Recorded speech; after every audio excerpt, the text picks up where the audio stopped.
Nsellmilkom sinjuri u nagħtikom merħba għal programm ieħor mis-sensiela Il-Kontrorivoluzzjoni.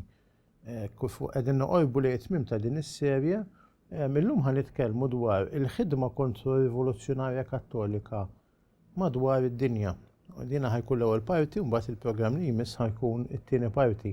U llum ħanaraw filmati fil-bidu meħudin minn prodotti minn għaqdiet ħanajdu hekk assoċjazzjonijiet li huma fraterni mal-Malta Kristjana li huma mnedlhom tal-tradizzjoni familja u proprjetà u juru s-sitwazzjoni attwali u ħanaraw mbagħad il-ħidma li b'kuraġġ kbir ħafna drabi b'perikli kbar jagħmlu f'bosta pajjiżi madwar id-dinja kollha.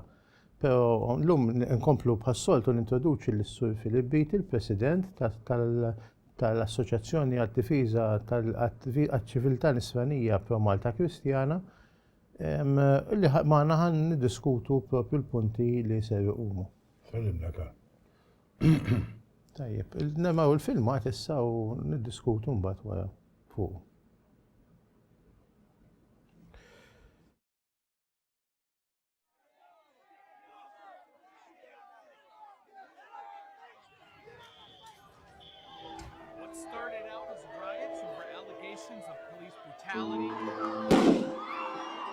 The truck to safety.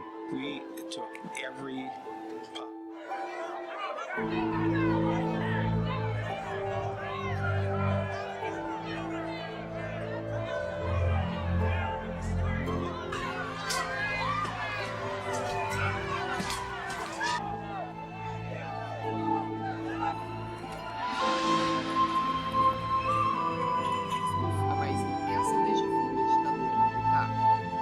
Santuário a queimar foi a igreja de São Francisco.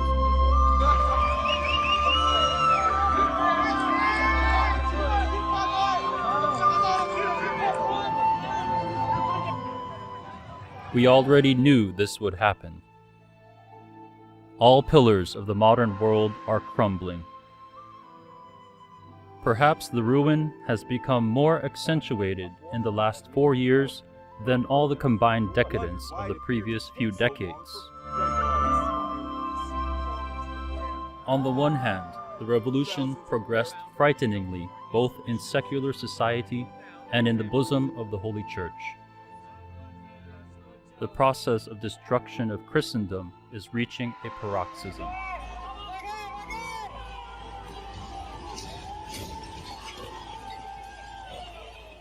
On the other hand, people's reactions in most varied fields are felt everywhere and produce a clash with revolutionary forces never seen before.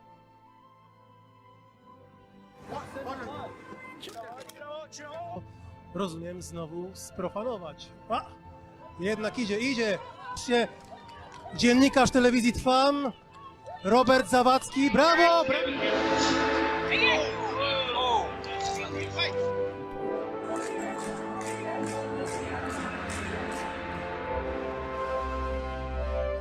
What role did Plinio Correia de Oliveira's disciples play amid this struggle, they who take pride in continuing the great Catholic leader's counter-revolutionary saga? In 2017, they met in Brazil to commemorate the centenary of the Fatima apparitions.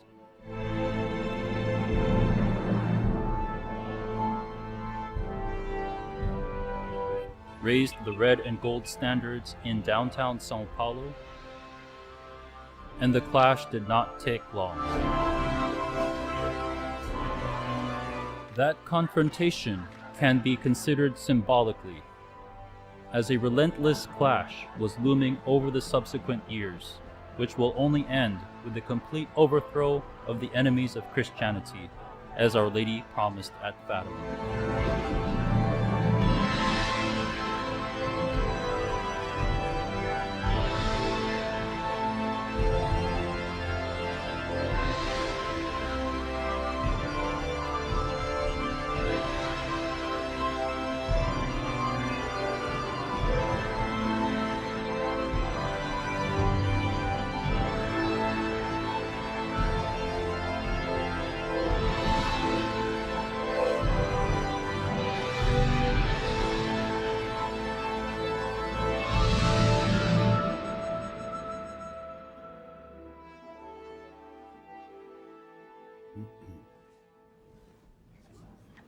Tajjeb, għal darbohra nilqawkom wara dak il-filmat u kif għedna kemm il-darba ħna qed niddiskut fuq din fenomenu kbir li huwa tal-istorja tal-bniedem li hija r-rivoluzzjoni u l-ġlida kontrija, l-kontrrevoluzzjoni. U kif rajna fil-filmat fuq livell internazzjonali dan l-aħħar snin rajna accelerazzjoni. Dak il-filmat ikopri mill-2019 sa l-2020. 2017 sa 2020. Pero minn dakinhar sal-lum l-affarijiet kompli teħrax. Sew fuq livell dinji u sew fid-dinja sekulari u sew fid-dinja ekklesjastika, fuq livell ekklesjastiku mill-inkwiet li nqala f'diversi pajjiżi għall-inkwiet li nqala ġewwa l-knejjes, kif ukoll kważi f'kollox. U dan kollu qed ikun hemm ukoll moviment kontra. U qed naraw din il-ħaġa li l-assoċjazzjonijiet assoċjati taħt il-kappa tal-tradizzjoni, familja u proprjetà li kienet twaqfet fuq ispirazzjoni tat-tagħlim u l-kitba ta' Plinio Corrêa de Oliveira huma fuq quddiem biex jiġġieldu kontra l-forzi tad-diżordni, l-forzi tal-rivoluzzjoni li jeddu appuntu l-pilastri taċ-ċiviltà nisranija. U bħala kontrrivoluzzjonarji kattoliċi dejjem tan fuq quddiem. Fil-fatt wieħed jinnota li kif rajna fil-filmat li l-membri tal-assoċjazzjoni tagħna fraterni magħna ġifieri li jidħlu f'ħafna konfrontazzjonijiet insemmi biss każi bħal meta kien hemm il-Black Lives Matter kien hemm attakki fuq stati u monumenti insara bħal dik ta' San Luigi f'disa fejn ġewwa l-Belt ta' St. Louis jew inkella rajna ta' San Junipero Sierra ġewwa Kalifornja. Il-membri tal-dawn l-qdiet kienu jiddefendu ħanajdu hekk dawn l-affarijiet. Anke ħaduha kontra nies li jipproponu l-ideoloġija tal-ġeneru kif rajna fil-Brażil fejn kellek waħda mill-proponenti prinċipali, jekk mhix l-ikbar proponenti ta' din l-ideoloġija, l-famuża Judith Butler, li dina ħalqet l-idea tal-ġeneru bħala fluidu. Sfortunatament anke hawn Malta t-tagħlim tagħha jiġi mgħallem f'istituzzjoni edukattivi għolja. Hemmhekk il-membri ta' din l-għaqda sew Pollakki kif ukoll Brażiljani kienu qegħdin jikkonfrontaw id-dixxipli tagħha kif rajna f'dik il-konfrontazzjoni u jieħduha kontra dan it-tip ta' ħażen. Jiġifieri għaddej dan l-affarijiet kollha, kull sena tiġri dawn l-affarijiet, ġifieri mhux xi ħaġa li isseħħ biss perjodu żejr. Allura illum il-ġurnata bħalissa, Filip, x'inhu l-effett tal-rivoluzzjoni mhux fuq Malta biss, issa ħa nitkellmu b'mod internazzjonali, b'mod dinji.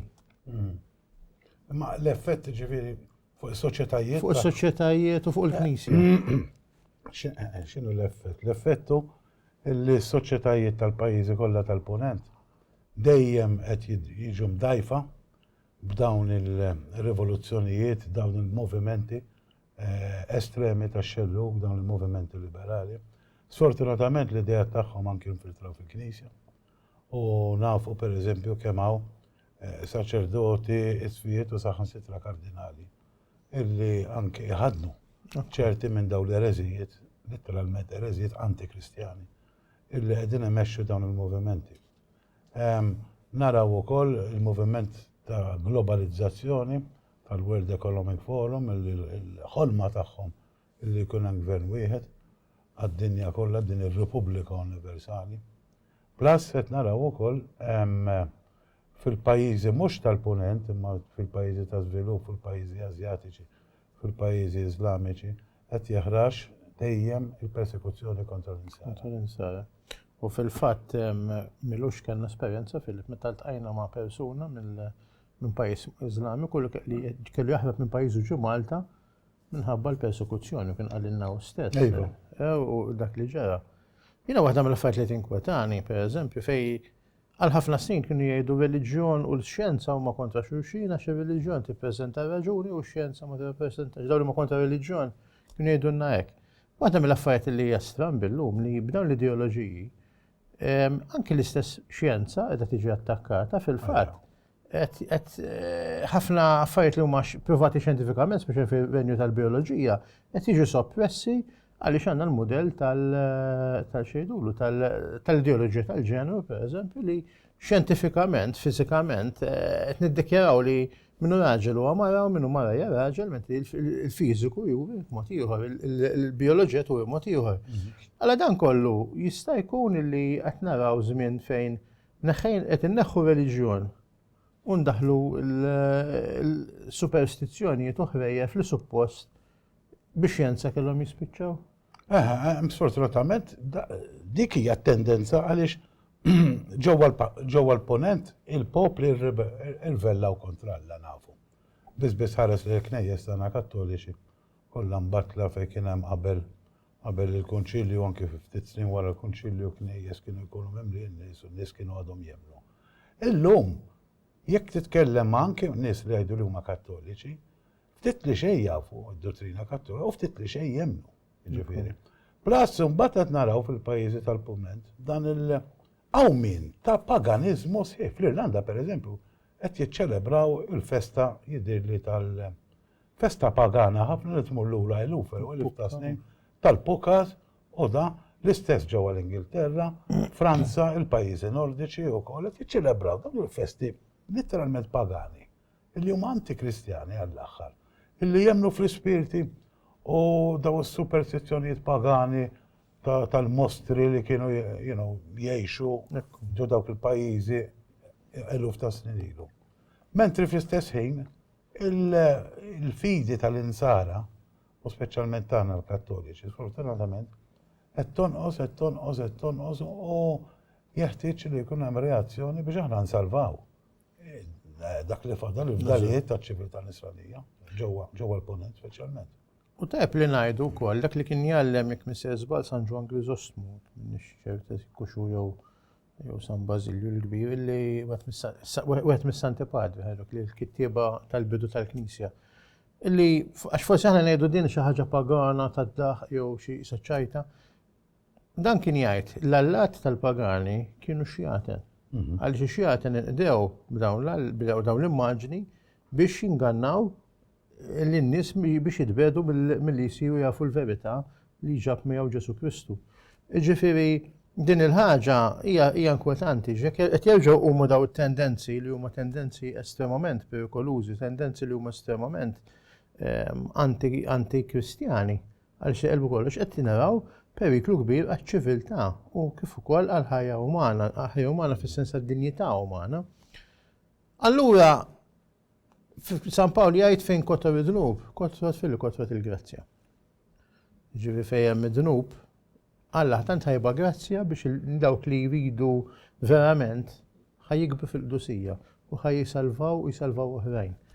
U dan xi ħaġa li qed narawha din il-ħaġa llum qiegħda tiġri, għandna numru ta' nies li qegħdin jirreżistu dawn it-tendenzi rivoluzzjonarji u qed jirreżistu ħafna drabi anke b'riskju personali tagħhom. Allora, il-bżonn li nikkumbattu kemm qiegħed ikun milquh, kemm qed naraw mad-dinja kollha Filip inti li għandek kuntatti anki ma' assoċjazzjonijiet simili bħal tagħna madwar id-dinja, sew fl-Ewropa, fl-Amerika t'isfel kif ukoll fl-Amerika ta' fuq u anki f'kontinenti oħrajn. Kemm dana jien jidhir li anki fl-Afrika t'isfel l-Awstralja. Kemm qed ikun milquh, kemm qed ikun hemm nies lesti jieħdu sehem fil-kontra-rivoluzzjoni Kattolika bħala mhux ngħid numru ta' numbers bħala file bħala. Jiena l-impressjoni li għandi anki permezz tal-kontatti li għandi l-komunikazzjoni li jkolli ma' dawn l-assoċjazzjonijiet u l-membri tagħhom huma mimlin ħeġġa biex jiddefendu dak li fadal miċ-ċiviltà jiddefendu l-ħajja jmorru pereżempju fil-campuses universitarji u jagħmlu kampanji fejn qasmu l-fuljetti u hekk kontra l-abort biex jiddefendu l-korp tal-pulizija, pereżempju, biex jiddefendu r-rispett lejn il-ġenituri u n-nanniet, biex jiddefendu ċerti drawiet li aħna suppost naħduhom for granted, mhux biss fl-Istati Uniti, fl-Ewropa wkoll, jew l-Ewropa għadhom kif għamlu jidhir li sena l-oħra kampanja kbira ġewwa l-Ġermanja u l-Awstrija favur il-familja u kontra dawn l-attakki kollha tal-transgenderizmu u l-parata ta' supervja u l-omosessualità u dawn l-affarijiet, dawn l-aberrazzjonijiet kollha. L-Awstralja l-istess, qed naraw ħeġġa kbira mill-volontiera tas-soċjetà Awstraljana difiża tat-tradizzjoni u familja proprjetà. L-Afrika t'isfel fej ħafna Sudafrikani indiġeni qed jitolbu r-Rożarju pubbliku fit-toroq u qed jiġbdu n-nies. Ġifieri il-kampanji pubbliċi tagħhom huma bbażati fuq azzjoni ċivika li qatt ma tkun vjolenta u talb. U dan ma jistgħux jitolbu fil-pubbliku ta'. U tajjeb li ngħidu wkoll anke esperjenza li esperjenzajtejna wkoll meta kont mort f'postijiet ta' formazzjoni ta' din l-assoċjazzjoni, speċjalment ġo Franza, ġo Kreuzvold u konna morna anke Gaming. Intom kontu mortu anke l-Polonja, żmien kont għadni dana. Xaħġa waħda ma fadli tolqotni għax kultant nitkellmu fuq xelluk u lemin u anki jisu ċertu nitkellmu fuq meta ċertu elementi li huma kontra xelluk jassoċjawhom il-medja ma' elementi li huma razzisti li jinbdew fuq il-mibeda ta' dawk li huma ta' ġilda differenti. Imma hemmhekk tara għaqda sew ta' ġilda bajda u sew ta' ġilda skura. Tara għaqda bejnietom jiena esperjenza personali kont esperjenzajt. Kont apprezzajt ħafna, niftakar kont qiegħed ġewwa Kreuzveld fid-dan tal-formazzjoni ġewwa Franza u niftakar inqarat li mietet ommi u kelli niġi lura Malta u l-bniedem li saqni hekk kien proprju Sud-Amerikan hekk ta' ġilda sewda u kienet tara naqra wkoll kemm xaqdaw anki li tmur lil minn ċertu firdiet illi kultant speċjalment dawn l-elementi li rajna jippruvaw jippreżentaw.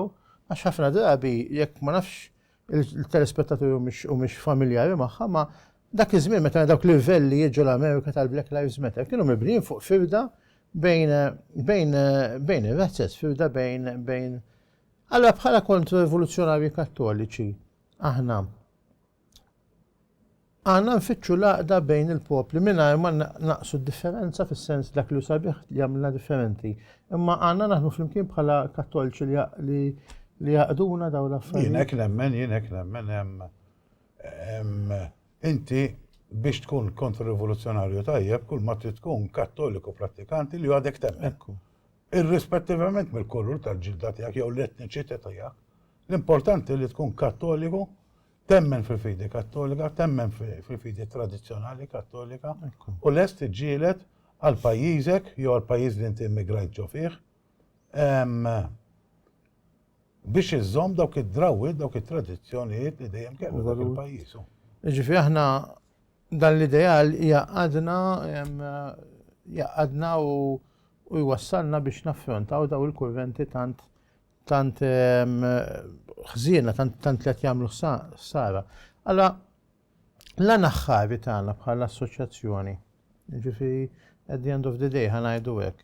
X'għandu jkun u x'inhu l-idea li ispirana. Jiena Plinio jitkellem ħafna fuq pereżempju l-kruċjati pereżempju, fatti Roberto De Mattei, il-famuż intellettwali Taljan li kiteb il-biografija ta' Plinio Corrêa de Oliveira, se jaħlu l-kruċjat tas seklu 20. L-ideal tal-kruċjata tas seklu 21, x'inhu l-għana ħħari tagħha issa li rajna l-kurrent ta' rivoluzzjoni qegħdin jisplodu, x'għandu jkun l-ideal u x'inhu l-ħajja li magħna biex naffrontaw din is-sitwazzjoni. L-ideal aħħari li tkun ir-restawr taċ-ċiviltà nisranija f'pajjiżna u fil-pajjiżi kollha fejn hemm kontra-rivoluzzjoni Kattolika. Ġifieri nerġgħu nġibu l-familja kif suppost ibbażat fuq żwieġ bejn raġel u mara, żwieġ indissolubbli. Nerġgħu nġibu r-rispett għad drittijiet tal-proprjetà, id-dritt tal-proprjetà privata, naturalment dik il-funzjoni soċjali importanti ħafna. Nerġgħu nġibu ir-rispett u r-rikonoxxenza legali tad-drawwiet tagħna, tat-tradizzjonijiet kattoliċi tagħna, fejn nerġgħu nagħmlu pajjiżna pajjiż Kattoliku. U huwa possibbli dan is-sex kultant tisma' jisimha llum iżda żmien għadda, pereżempju jiena ġieli jekk tkun hemm nies anke jkunu nies li nafhmu l-quddies u hekk tagħmel xi ngħidu xi nies. Ma jekk imma issa nsejħ dak iż-żmien għadda tkomplux tintilfu, issa llum il-ġurnata n-nies huma li huma. Għandna nċedu l-ajmi quddiem meta nisimgħu dak. Xejn affattu għax dawk il-nies li jgħidulek hekk donhom jinsu b'mod konvenjenti illi n-nies jikkonvertu. Uħud mill-ikbar midinbin saru qaddisin kattoliċi biżżejjed ħares li Santu Wisting, San Pawl. Ġifieri il-konverżjoni tal-bnedmin hija l-qofol tal-ħidma kontra l-rivoluzzjonarja u fl-aħħar mill-aħħar is-salvazzjoni tal-erbieħ. U l-konverżjoni ta' soċjetà sħiħa. Storikament nafu li seħħet. Ejva. Ġifieri kellek l-Ewropa, il-konverżjoni tal-Ewropa, il-konverżjoni tas-saltniet pagani tal-Ewropa, il-konverżjoni anke tan-nazzjonijiet sħaħ fil-kontinent Amerikan u fl-Afrika. Illum il-ġurnata fis-seklu 21 huwa possibbli terġa' tiġri dik il-ħaġa. Jien hekk nemmen bit-talb u bl-azzjoni, importanti t-talb. U naturalment il-grazzi illi wieħed jaqla mingħand Alla permezz ta' Marja Santissima. U aħna suppost li tikollna ċertezza illi ħassir il-konverżjoni tan-nazzjonijiet u tal-ġnus għax wara kollox Marja Santissima qalet hekk ġewwa Fatima fl-1918. Jidilli 18. Ekku, fil-fatt il-Madonna ta' Fatima hija l-padruna tal-kontrrevoluzzjoni kattolika, Omna Marija, u għandek il-profezziji speċjalment ta' San Luigi Maria Grignon de Montfort jitkellmu fuq il-renju ta' Marija. B'dawn il-ħsibijiet ħanalqu din il-puntata, nistednukom għall-aħħar puntata ta' din is-serja li ħassir il-ġimgħa d-dieħla. U bekk nkunu laqna ħanajdu hekk din is-serja kollha. Nispera li nilkom interess fil-fatt ftit tal-jemilu kelli konverzazzjoni ma' persuna li qas naf, pereżempju, bi Plinio Correa de Oliveira u dawn l-affarijiet u domna jitkellmu, ġifieri nafjaw min qiegħed isegwina b'interess u b'mod assidu. Tajjeb illi allura dawk li huma għadhom iktar interessati jżuru sew il-paġna tagħna ta' Facebook kif ukoll il-paġna li għandna bħala fuq l-internet, il-paġna uffiċjali. Nistidnilkom titlu fija u ssibu aktar informazzjoni kif ukoll fuq aspetti internazzjonali.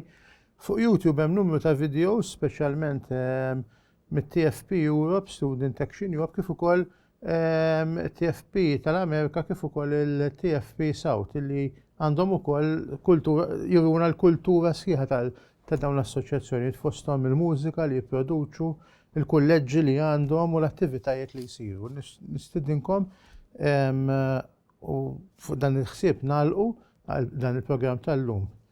Viva l-qalb ta' Ġesu, viva Marja Santissima, viva l-kontrrivoluzzjoni Kattolika. Grazzi.